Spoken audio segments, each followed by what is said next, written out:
Greetings.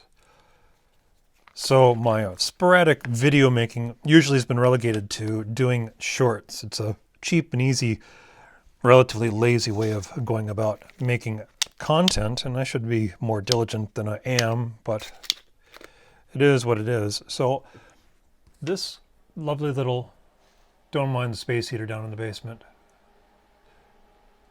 It's noisy. It does the job.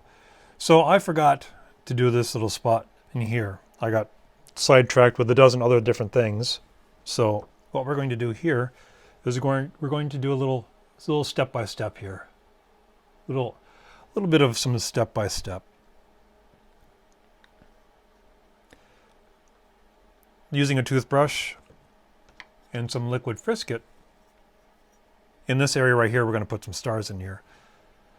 We're going to use a sharp edge, a stiff sharp edge, and go into these little spots. Kind of, you don't want to go like super hardcore crazy. Well, you can if you want to. I remember the superhero comic books, the DC comics, in the 90s, early 90s. There was this Earth invasion crossover universe thing that I enjoyed. And the space scenes, which I always were just enamored with, were just littered with all sorts of stars everywhere. Loved it. And generally, I never was a superhero fan. It was just not my thing. But I loved that. It had sci-fi. It was all sci-fi. Kids, when they grow up, they're either into dinosaurs or space aliens or sports.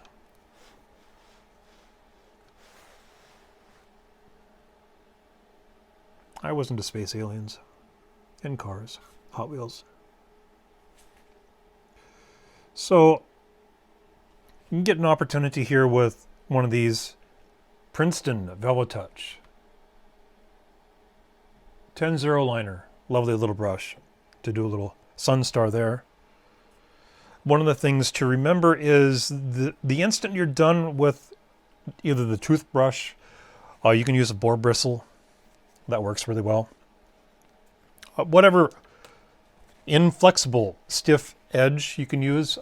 This is a faceplate from a 220. I had to replace a 220 plug in my laundry room, and I got this. I didn't use it, but it was handy, so I'm using it for this.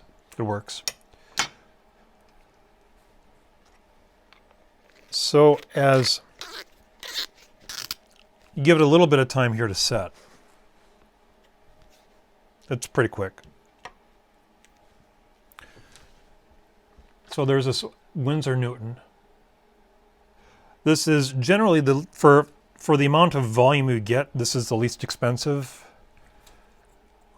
This, from the brick and mortar retailers that I go to, this is more expensive, but it's also blue tinted, and I use this for the lettering because it correlates with the blue pencil that I use.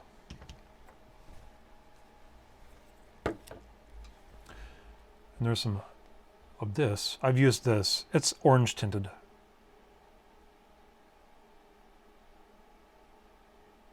It's got a clever glass bottle. You don't usually find things that are in glass bottles anymore.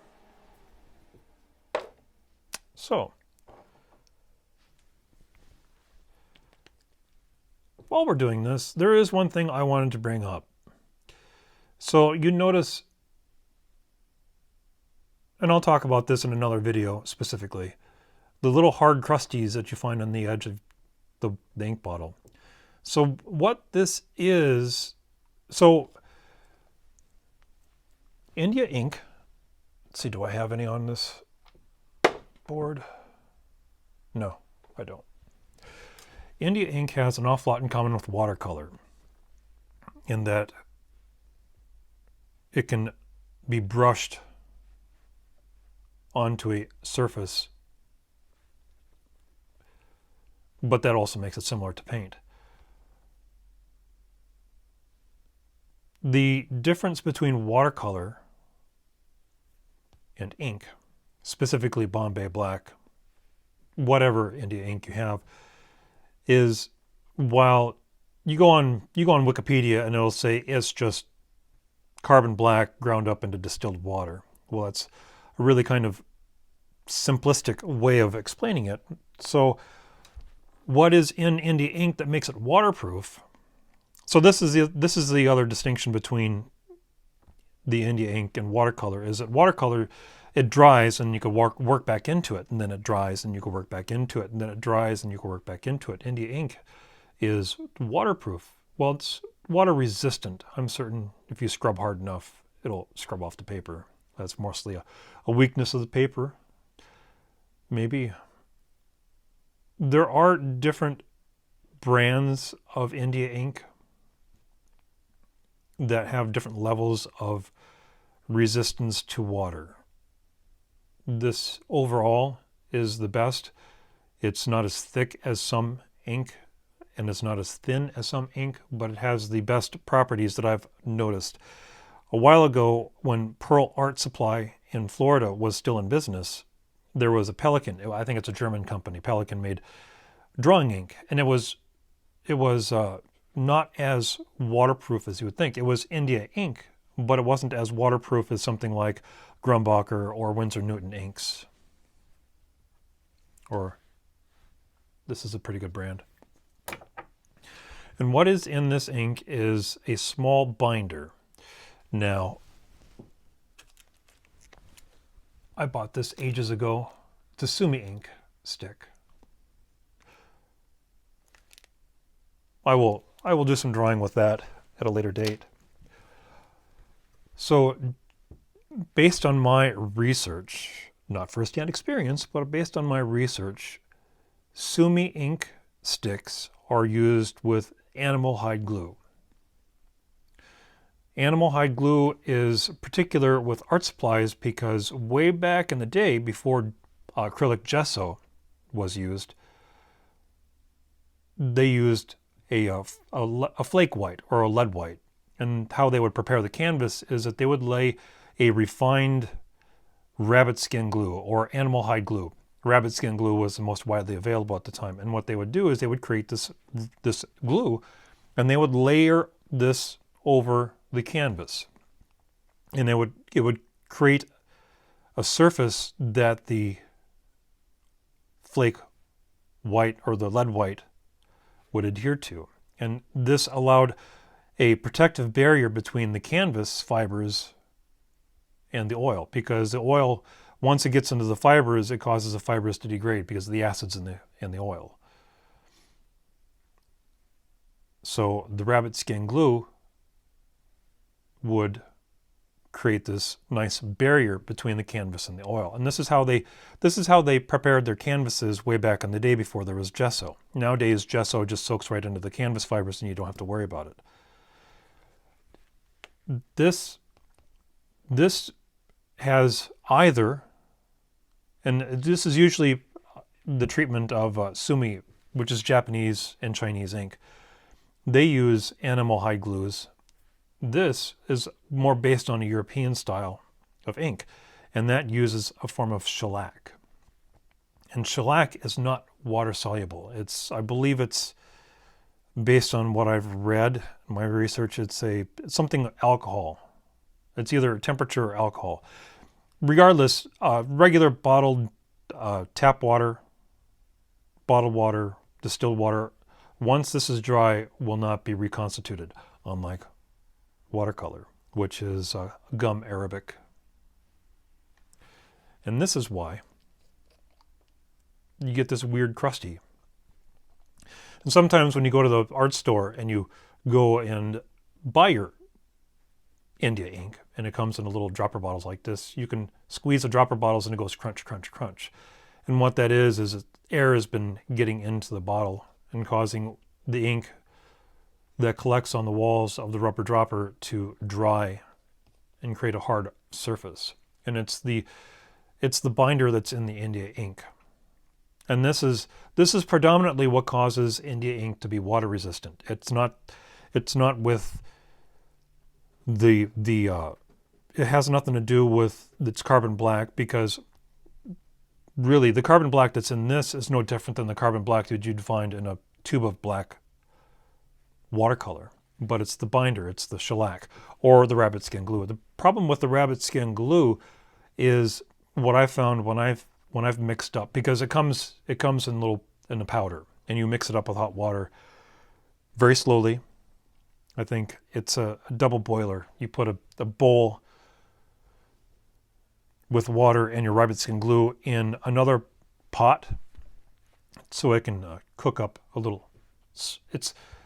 I think they make chocolates the same way. It gradually raises the temperature in a uniform manner instead of being straight on the stove, so to speak.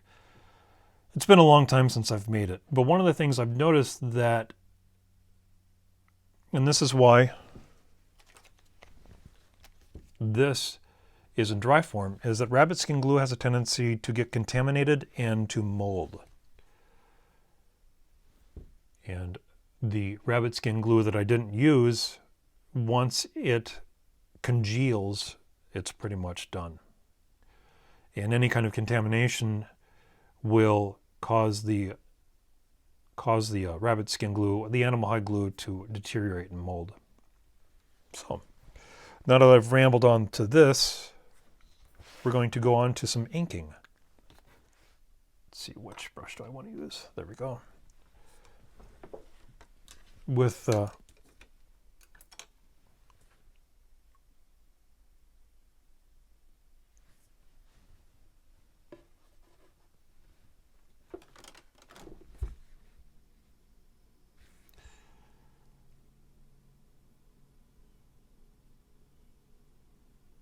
one of the things to keep in mind with the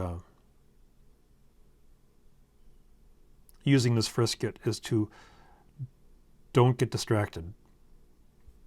Don't get caught up. When you're going to do this as a one-shot deal. Do it and get it done, because I've learned the hard way that if you leave this liquid Frisket onto the paper too long, it won't come off.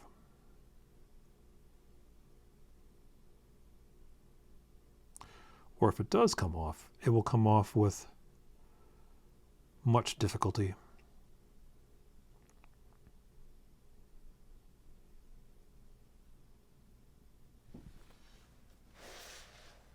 There we go. Now I'm in the frame.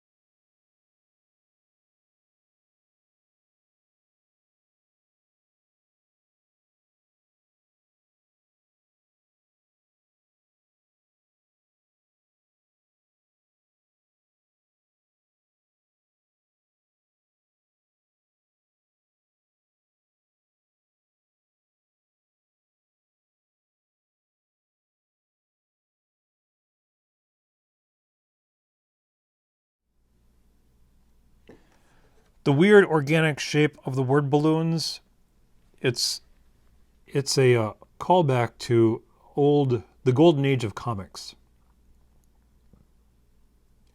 Not comics like comic books like Superman and Batman. The golden age of cartoons, the Sunday funnies, comic strips like Crazy Cat and Gasoline Alley.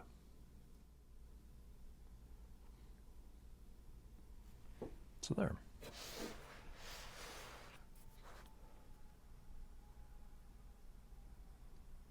It's the reason why here and here and here. It's obvious I don't use a straight edge.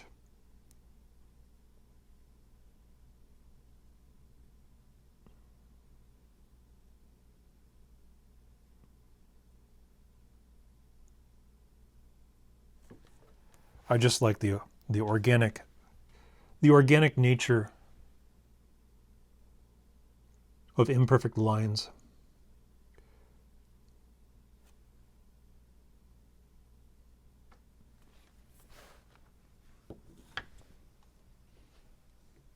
Obviously, along the borders in there. A straight edge is used, but keep it to a minimum.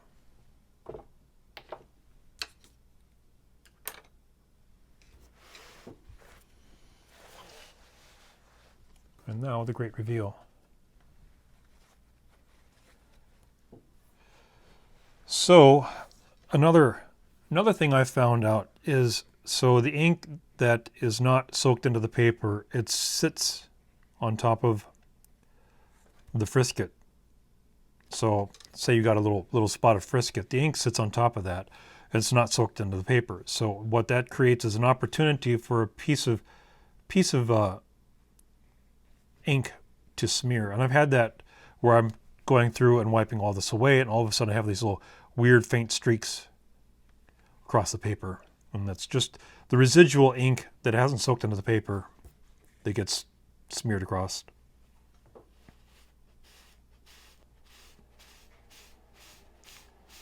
Something to consider.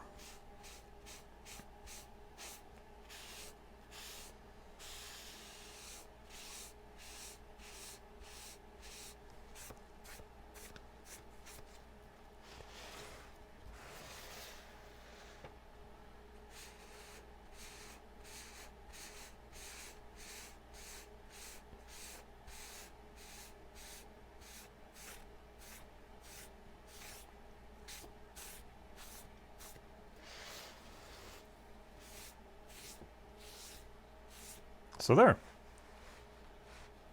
A little bit of star work.